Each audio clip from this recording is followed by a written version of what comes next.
chạy trôi nghe lại khung ra lệ chun riang mari chạy cho Yesu berang puten nan vet la ya vanang el ten nan tha su hey hey ya lo ni kan lal ro pui Krista Yesu lom ru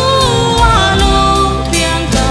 mari trôi lại nào nghe chu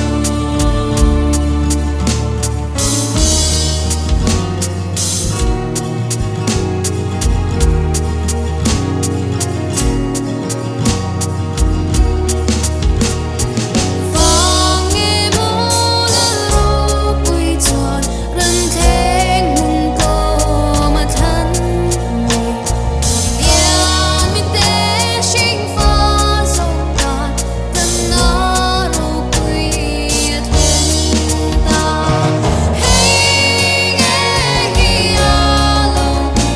tân lơ ru quy Krista nghe chu Lo ru a lo piang ma đi trôi lại nào nghe chu